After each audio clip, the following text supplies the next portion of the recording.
সামনে যে ছবিটা দেখছেন উনি হচ্ছেন শ্যামাপ্রসাদ মুখার্জি। তাকে কেউ চিনেন? কেউ চিনেন নাকি? কেউ চিনেন না, কারণ কংগ্রেস তৃণমূল এর পরিচয়টা আমাদের এখানে সেভাবে পড়েনি। ইনি হচ্ছেন যখন ভারত পাকিস্তান যখন ভাগ হয়েছিল, আমাদের রাজ্যটাও পাকিস্তানে ছিল, ঠিক আছে? তো ইনি চিন্তা করেছিলেন যে পাকিস্তানে যদি আমাদের রাজ্যটা থাকে বা আমরা যদি পাকিস্তানে চলে যাই এবং সুন্দরভাবে থাকতে পারবো না। ইনি প্রথম লড়াই করে পাকিস্তান থেকে আমাদের রাজ্যকে ভারতে নিয়ে এসেছিলেন। এনার জন্ম কলকাতায় হয়েছিল 1901 সালে। এর বাবার নাম হচ্ছে আশুতোষ মুখোপাধ্যায়, তাকে বাংলার বাঘ বলা হতো, এবং আজকের দিনে 6ই জুলাই জন্মগ্রহণ করেছিলেন। আজকে ওনার জন্মদিন, তাই আমরা এই মহান ব্যক্তির গলায় মাল্যদান করে এবং পুষ্প দিয়ে তাকে সম্মান জানিয়ে আমরা এই সভাটা শুরু করব। তো প্রথমে আমি এই বুথে 220 নম্বর বুথের সভাপতি উজু মাদের কাছে অনুরোধ করবো, আপনি পুষ্প দিয়ে আমাদের শ্যামাপ্রসাদ মুখার্জিকে করতে জানানো হবে।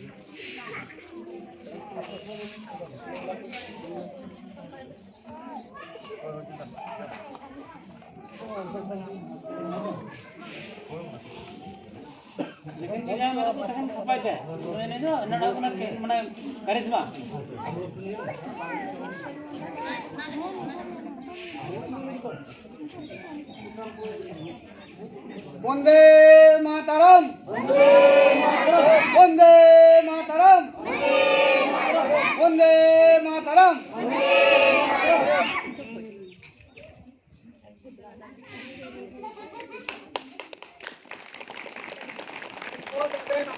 আমাদের তন্ময় মণ্ডল মহাশয়।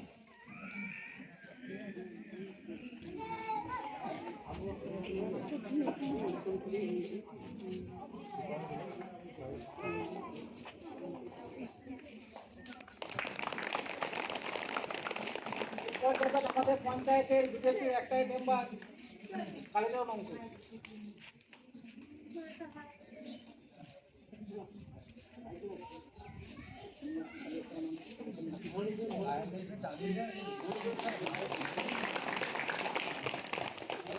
শ্যামাপ্রসাদ মুখার্জি অমর রহে, শ্যামাপ্রসাদ মুখার্জি অমর রহে। এরপর যাবেন আমাদের অঞ্চলে ফাইভ মন্ডলের মৌমাচা মঙ্গল।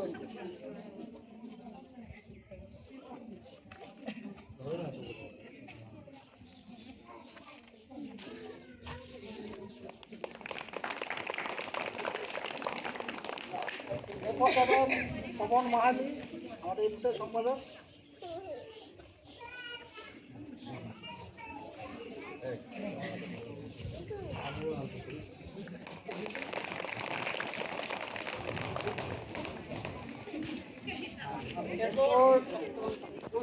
যে জীবনদান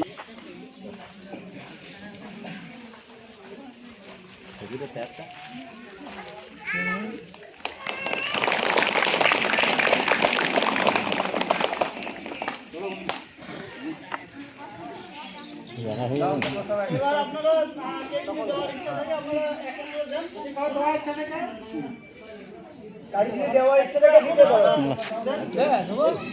সেই ছবিগুলো করে দাও, শেষ তো মহালিপাড়া এবং আদিবাসী দুর্গা বাহিনী এসেছেন। আজকে প্রত্যেক মহিলাকে দেখে আমি প্রথমে খুশি হলাম, কারণ আজকে আমাদের পার্টি একটা সিদ্ধান্ত নিয়েছে পঞ্চায়েতে বা গ্রামে গ্রামে দুর্গা বাহিনী করবে। দুর্গা তো আমার হতে পারবে না, আমাদেরকে হতে হবে, আমরা মহিলা। তো আমাদের পার্টি যেসব কাজ করবে এবং জনসাধারণ যে কাজগুলো নিয়ে আসছে সেগুলো প্রত্যেকটা গরিব মানুষের সুবিধার জন্য। আজকে আপনারা জানেন আপনাদের অ্যাকাউন্টে সরকার 3,000 টাকা দিয়ে দিচ্ছে। স্বাস্থ্যসাথী যে কার্ডটা ছিল সেটা এখন আয়ুষ্মান ভারত কার্ড হয়েছে। সেই কার্ডের ফেসিলিটি অল ইন্ডিয়া ভারতবর্ষে যেখানে যাবেন সেখানে 5 লাখ টাকা ফ্রি চিকিৎসা থাকে। এটা আগে ছিল না, কার্ডটা আগে চালু করেছিল, কিন্তু তৃণমূল সরকার থেকে আমাদের রাজ্যে পাস করেনি বা লাগু করেনি। তার কারণ হচ্ছে ওই কার্ডটাতে আমাদের প্রধানমন্ত্রী ছবি ছিল। আমাদের মুখ্যমন্ত্রী এতটাই প্রাক্তন মুখ্যমন্ত্রী মমতা ব্যানার্জি এতটাই মুখ্যমন্ত্রী মানুষ ছিল, প্রধানমন্ত্রীর ছবি ছিল বলে এই কার্ডটা কিন্তু আমাদের রাজ্যে চালু করতে দেয়নি। তাতে কী ক্ষতি হয়েছে? আমাদের গরিব মানুষের কারোর ক্ষমতা নাই যে ভারত আমাদের রাজ্যের বাইরে গিয়ে চিকিৎসা করানো। সেটা কিন্তু আমরা 15 বছর থেকে মার খেয়েছি। আজকে যদি আয়ুষ্মান ভারত কার্ডটা চালু থাকতো, আমরা প্রত্যেকটা ব্যক্তি যদি বড় ধরনের রোগ হয় বা বড় কিছু হয়, আমরা বাইরে যেতে পারি না, আমাদেরকে সিভিতেই করতে হতো। তাই সেই কার্ডটা আবার আমাদের এখানে চালু হয়েছে। আপনারা সমস্ত কার্ডের ফ্যাসিলিটি পাবেন, অল ইন্ডিয়া যেতে পারবেন ফ্রি চিকিৎসা করাইতে। তারপরে আর একটা জিনিস দেখেছেন, আমাদের মাননীয় জগন্নাথ বাবু উচ্চশিক্ষা মন্ত্রী ডিক্লার করেছেন সিপিতে মেডিকেল কলেজ করা। তাহলে যদি সিপিটা মেডিকেল কলেজ হয় তাহলে আমাদেরকে বাইরেও যেতে হবে না, আমাদের সমস্ত রকম ট্রিটমেন্ট এখানেই হবে। আমাদের সরকার স্পেশালিটি আপনাদের জন্য নিয়ে এসছে। তাই আপনাদের কাছে অনুরোধ, কোনো বিরোধী দল যেন আমাদের গ্রামে ঢুকতে না পারে। আপনারা শুধু দেখে যান কত রকম ফ্যাসিলিটি আপনারা পাবেন। আজকে আপনারাই বলুন, একটা গর্ভবতী মহিলা বাচ্চা হলে কত টাকা পেত? আমাদের সরকার ডিক্লার করেছে একটা গর্ভবতী মহিলা 21,000 টাকা পাবে। আয়ুষ্মান ভারতে 5 লাখ টাকা ফ্রি চিকিৎসা পাবে। প্রত্যেক মাসে ব্যাঙ্ক অ্যাকাউন্টে মহিলারা অন্নপূর্ণা ভান্ডার যোজনায় 3,000 টাকা পাবে। এরকম প্রচুর ফ্যাসিলিটি আছে আমাদের সরকার থেকে দেওয়া হবে। তাই আমাদের কাছে আমার অনুরোধ, যদি কোনো পাড়ায় আমাদের পাড়াতে কোনো বিরোধী দল ঢুকে বা মিটিং করতে আসে, ঢুকতে দেবেন না। আপনারা আমাদের ছত্র ছায় আসুন, আমরা কথা দিচ্ছি, আমরা সুশৃঙ্খলাভাবে ভালোভাবে আপনাদেরকে ফ্যাসিলিটি দেবো, অনেক সুবিধা দেবো। আপনারা আমাদের দলে থেকে আপনারা সেই সুবিধাগুলো উপভোগ করুন। এই বলে আমি আমার বক্তব্য শেষ করছি।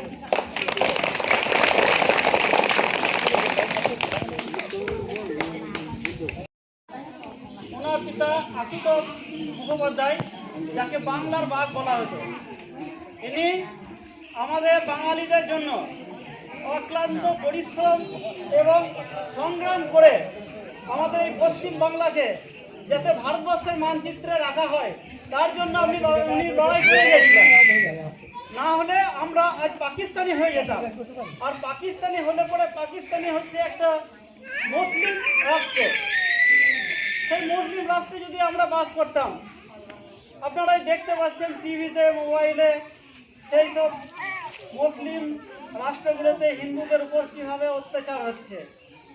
তাই তিনি যাতে পশ্চিম বাংলাকে ভারতবর্ষের মানচিত্রে রাখা যায় তার জন্য লড়াই করেছেন। তার জন্য আপনাকে কংগ্রেসি সরকার তখন কাশ্মীরের জেলে বন্দি রেখেছিলেন। উনি কাশ্মীরের জেলে এতটাই কষ্ট করে বন্দি ছিলেন, ছোট্ট একটা বাথরুমের মধ্যে ওনাকে বন্দি করে রাখা হয়েছিল। উনি সোজা হয়ে দাঁড়াইতে পারতেন না, গরমে অন্ধকারে ওনাকে এইভাবে তিলে তিলে মারা হয়েছিল ওনাকে। আমরা এতদিন ওনাকে চিনতাম না বা জানতাম না, কারণ কংগ্রেস সরকার ওনাকে কোনোদিন আমাদের সামনে আনেনি। তাই ওনার সম্বন্ধে আমরা জানতে পারিনি। আমরা ওনার পিতা আশুতোষ মুখোপাধ্যায়ের নামে আমরা অনেক বই পড়েছি, পড়াতে দেখে শুনেছি, কিন্তু এনাকে কিন্তু আমরাও চিনতাম না যে এত বড় একটা বিখ্যাত ব্যক্তি আমাদের বাংলা, যার জন্য আমরা এই বাংলায় বাস করছি, তাকেই চিনতাম না।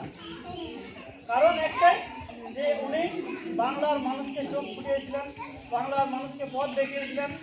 তাই সেই অপরাধে ওনাকে কাশ্মীরে জেলে বন্দি রেখেছিলেন। তাই আমাদের বিজেপি সরকার পশ্চিমবাংলায় প্রতিষ্ঠিত হওয়ার পরে আজ 6 জুলাই আপনার সরকারিভাবে ছুটি ঘোষণা করেছেন এবং প্রত্যেকটা প্রশাসনের জায়গাতে এবং আমাদের পার্টিগতভাবে সব জায়গাতে আমরা এনার জন্ম শতবার্ষিকী পালন করছি। তাই আমরা আজ এই মল্লিকপুর দ্বীপের নহদরি বুথে পালন করলাম। আজ থেকে আমরা পালন করতে শুরু করলাম। প্রতিবারে আমরা এইভাবেই পালন করে যাব। আপনারা সবাই সঙ্গে থাকবেন, সাথে থাকবেন, এই বলে আমার সত্য কথা শেষ করলাম। শ্রদ্ধেয় আমাদের আঞ্চলিক মানে অঞ্চল প্রেসিডেন্ট এবং আমাদের বুথ সভাপতি সবাইকে আমি ধন্যবাদ বা আমার শ্রদ্ধা অনুভূতি জানিয়ে আমি এই চার কথা বলছি। কথা হচ্ছে যে আজকে গভর্নমেন্ট চেঞ্জ হয়েছে, বিগত গভর্নমেন্ট উল্টো পাল্টা আলাপ খারাপ নানা রকম করছে, নানা হয়েছে, সেগুলো আমরা হিসাব হিসাবে এখনো পাই নাই। ওদের কথা হচ্ছে যে এই সরকারের মাধ্যমে আমাদেরকে থাকতে হবে, এই সরকারের মাধ্যমে আমাদের যেতে হবে। এই সরকারের মাধ্যমে আগামী দিন কাজ চালু হবে, কাজগুলো সুষ্ঠুভাবে সবাইকে করতে হবে। আদার্স কোনো পার্টি সিপিএম হোক বা কংগ্রেস হোক, কোনো পার্টির কথাই বললে হবে না, ও ডাকলো সে ডাকলো, পাড়াতে বিশৃঙ্খলা যেন না হয়। আদার্স পার্টিগুলো ডেকে আর করে আমাদের মধ্যে বিভাগ লাগাবে বা অশান্তি লাগাবে। ওদের কথা হচ্ছে যে আমাদের যে বিজেপি পার্টি এখন আপাতত শাসক দলের মাধ্যমে আছে, তখন করাপশন পার্টি, এখানে কোনো বিচারের কোনো সিন নাই, যা হবে ন্যায় ন্যায্য হবে। বা আমাদের সম্পাদক আছেন আমাদের সভাপতি বা আমাদের বুথ সভাপতি, তাদের তত্ত্বাবধানের মাধ্যমে এবং আমাদের মৌলিপাড়া মাঝিপাড়া দুটো পাড়ারই কমিটির ছেলেরা আছে, এরা সবসময়কার জন্য অঞ্চল সভাপতি বুথ সভাপতির মাধ্যমে সবসময় ওদের খবরাখবর সবসময় রাখে, কে অন্নপূর্ণা ফর্ম পেলো কি পেলো না বা এপ্লাই হলো কি না হলো, এরা কিন্তু সবসময়কার জন্য খাটছে। তাতে মাঝিপাড়ার ছেলেরাও আছে, মৌলিপাড়ার ছেলেরাও আছে, মুসলিম পাড়ার ছেলেরাও আছে। তাদের কথা হচ্ছে যে কাউরি প্রয়োজনে আমাদেরকে গেলে হবে না, যে ওই কেউ বলে দিল যে সিপিএম মিটিংয়ে যেতে হবে, এরা এই করছে ওরা ওই করছে, হ্যাঁ, কোনোরকম কান পাতলে চলবে না। এই গভর্নমেন্ট আমাদের ভালো গভর্নমেন্ট, এই গভর্নমেন্ট ন্যায় ন্যায্য অধিকার পাইয়ে দেবে, এটা সবাইকে মাথায় রাখতে হবে। এবং সেভাবেই আমাদের যখন মিটিং বা মিছিল যখন যা হবে আমরা সেভাবেই সবাইকে আহ্বান জানাবো, এবং সেই আহ্বানে যেন সবাই সাড়া পাই এবং আমরা যেন গ্রামের উন্নয়ন করতে পারি এই আশা রাখছি, এবং সবাইকে আমরা আহ্বান করছি এবং সবার কাছে আমরা অনুরোধ রাখছি। এবারে আমার কথা শেষ করলাম।